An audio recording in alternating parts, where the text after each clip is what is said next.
πέρασαν από τη ζωή. Αγαπούσε, λαχταρούσε για τη ζωή, μισούσε τη σύψη, το θάνατο. Πάλεψε να ενεργοποιήσει τη ζωή μέχρι στα έσχατα όρια της. Θέλησε να κάνει την ίδια τη ζωή και το μεγαλείο της ποίηση. Φρόντιζε να ζει, να μιλάει τη γλώσσα των απλών λαϊκών ανθρώπων. Ήθελε η ποίηση να τρέχει στον δρόμο. Και αυτό ήταν το αξιοπρόσεκτο, το ότι αυτός ο πρωτοπόρος, ας πούμε, και μοντέρνος για την εποχή του ποιητής, κατάφερε η ποίηση να μιλήσει τη γλώσσα του προλεταριάτου και να αφορά η ποίησή του. Υπήρχε λοιπόν μια ποίηση που είχε λαϊκό έρισμα. Πάμε να δούμε ένα απόσπασμα. Ένα δεύτερο απόσπασμα από την παράσταση και θα συνεχίσουμε την κουβέντα μας μετά. Πιτσάκια γυναίκες καστρωμένες. Πόσα μαλλιά χαρίσεις στα νεογέννητα που η γνώση χαρίζει στους σοφούς. Και θα έρθουν να βαφτίσουν τα παιδιά τους με τα ονόματα των ποιημάτων. Εγώ που εξυμνώ τη μηχανή και την Αγγλία, ίσως να είμαι απλώς το πιο κοινότοπο Ευαγγέλιο, ο 13ος Απόστολος. Και ενώ η φωνή μου ώρες ολόκληρες, μέρες ολόκληρες, γεμάτη ανέδεια ουρλιάζει, ίσως ο Χριστός να μυρίσει το λουλουδάκι της ψυχής μου. Ίσως.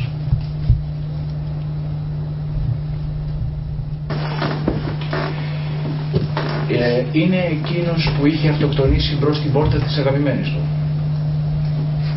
Ποιος? Εγώ. Έχω αυτοκτονήσει. Ποιες αγαπημένες? Της Επανάστασης. Της άλλης χωρίς όνομα. Βρε, τι παραμύθια σου σκαρώνουν.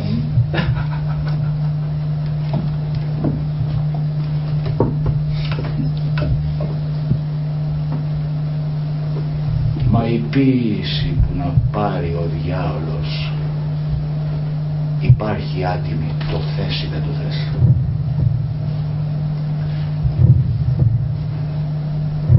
Πολλοί λένε τούτος χαζοπερνάει χωρίς να κάνει τίποτε. Τότε ζήτω η τρέλα μου.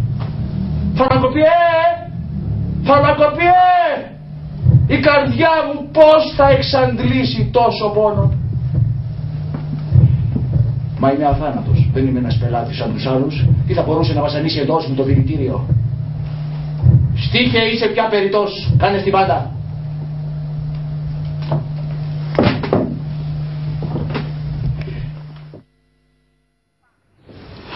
Γεράσιμε, πόσο δύσκολο είναι για σένα όλος αυτός ο ρόλος και πόσο δύσκολο είναι να ανεβεί η ποίηση στο θέατρο, γιατί είναι πολύ δύσκολο να το περάσεις όλο αυτό στο κοινό. Κοίταξε, θεωρώ ότι είναι από τα πιο δύσκολα πράγματα που έχω κάνει, που έχω καταπιαστεί. Γιατί δεν είναι ένα κείμενο που έχει μια ροή φυσιολογική, με όποιες δυσκολίες, έτσι. Είναι ένα κείμενο που έχει έναν ελλειπτικό λόγο και μέσα σε αυτό το πεζό λόγο μπαίνει το ποίημα. Το κοινό δεν πρέπει να καταλάβει εύκολα, τέλος πάντων, ότι ποια σημεία είναι τα ποιητικά, ποια σημεία είναι τα. Δηλαδή δεν πρέπει ουσιαστικά να παγγέλεις. Θα πρέπει να υπάρχει αυτή η αίσθηση μια ομοιογένεια. Ναι. Δεν πρέπει δηλαδή η ποίηση να παρασταθεί με έναν τρόπο γραφικό και ανούσιο. Και να μην φανεί τέλος πάντων ότι έχουμε ένα ύφος ξεχωριστό γιατί είναι ποίηση. Θέλει να έχει, ας πούμε, την ορμή, τη δυναμική που έχει ένας λόγος με ουσία. Αυτό ήταν, ας πούμε, ο στόχος μας.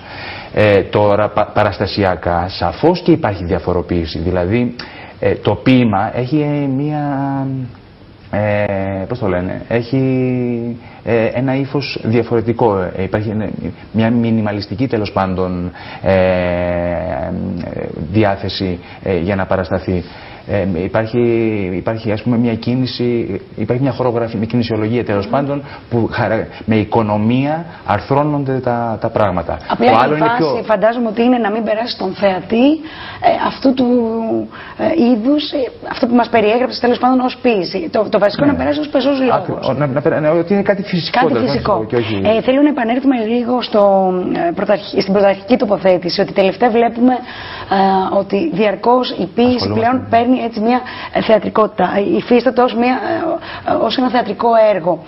Είχαμε τις προάλλες φιλοξενήσεις και το Δημήτρη το Λιγνάδη, περιέρωτος, που είχαμε ποίηματα από μεγάλους ποιητές επί σκηνής. Το ίδιο σημαίνει και στη δική σας την περίπτωση. Για ποιο λόγο υπάρχει αυτή η τάση πλέον στο θέατρο? Για ποιο λόγο? Καταρχήν η ποίηση. Και να σε διακόψω, όχι μόνο για ποιο λόγο, γιατί για αυτές οι παραστάσεις και η δικιά σας η παράσταση και η παράσταση του Δημήτρη Λιγνάδη είναι γεμάτες, είναι full. Και αυτό είναι το συγκινητικό. Λοιπόν, ποιος ο λόγος που έρχεται τόσος κόσμος να ακούσει ποίηση? Αυτό. Γιατί νομίζω ότι η ποίηση βοηθάει να αποδράσεις από τη μιζέρια της καθημερινότητάς σου. Αν και εφόσον καταφέρεις να μπεις μέσα της χωρίς εμπόδια, να αφαιθείς αυτήν και να ταξιδέψεις. Αυτό ήθελε και ο Μαγιακόφσκι, δηλαδή ήθελε με την ποίησή του να καταφέρει τέλος πάντων να αφυπνίσει τον κόσμο και να τον κάνει να οραματιστεί ένα μέλλον που να έχει νόημα, να έχει ποίηση, να έχει ουσία, να έχει ιδεολογία. Ο κόσμος φοβισμένος, τρομοκρατημένος από αυτά που του συμβαίνουν και από αυτά που ζει, δεν ξέρει πού να στοχεύσει. Όλοι είναι κλεισμένοι μέσα στα προσωπικά τους τα κενά, ας πούμε. Μέσα από το ίντερνετ προσπαθούν να επικοινωνήσουν και άλλοτε καταφέρνουν να έχουν ένα κέρδος τέλος πάντων από την επικοινωνία αυτή, άλλοτε τίποτε. Νομίζω ότι είναι ευτυχία το να ανατρέχει κανείς στην ποίηση, γιατί μόνο καλό έχει να παίρνει από αυτήν. Αν κάποιος, και κλείνοντας έτσι θέλω να ρωτήσω αυτό, αν κάποιος δεν έχει διαβάσει Μαγιακόφσκι, δεν έχει σχέση με την ποίηση, τον αφορά η παράσταση? 100%. 100%. Γεράσιμε, λοιπόν, η παράσταση παίζεται πότε? Η παράσταση παίζεται Παρασκευή, Σαββάτο, Κυριακή. Κυριακή έχουμε και διπλή, 7 η ώρα η διπλή, 9:30 η βραδινή. Θα παίζεται σίγουρα μέχρι Κυριακή των Βαΐων, αλλά επειδή η προσέλευση του κόσμου είναι μεγάλη, θα πάει σίγουρα και μετά το Πάσχα, που από εκεί και πέρα δεν ξέρω αν θα παίζεται μόνο 3 μέρες. Και να μας πεις λίγα και τους συντελεστές, τους υπόλοιπους συντελεστές της παράστασης. Λοιπόν, είμαστε 4 ηθοποιοί, Δημήτρης Καραμπέτσης, Τζούλη Σούμα, Τάσος Σωτηράκης. Η κοπέλα που κάνει εξαιρετικό βίντεο, το έχεις δει την παράσταση, οπότε δεν είναι υπερβολικός ο χαρακτηρισμός μου, είναι η Σοφία η Παπαδοπούλου.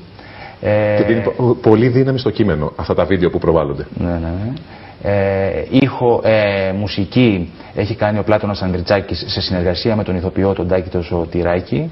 Φώτα έχει κάνει η Άννα η Μπόη. Σκηνικά έχει κάνει ο Γιάννης ο Θοδωράκης, που κατάφερε μέσα σε τόσο μικρό χώρο με τρόπο πολύ ωραίο να δώσει τέλος πάντων την ατμόσφαιρα που χρειαζόταν για την παράσταση αυτή. Είσαι από τους λίγους που τις μάσχολους τους συντελεστές απ' έξω. Σε ευχαριστούμε πολύ. Είμαστε και λίγοι. Να σε ευχαριστούμε πολύ που ήσουν μαζί μας. Καλή συνέχεια στις παραστάσεις. Και σε εσάς και καλή δύναμη. Έχετε και πολύ δρόμο, έτσι.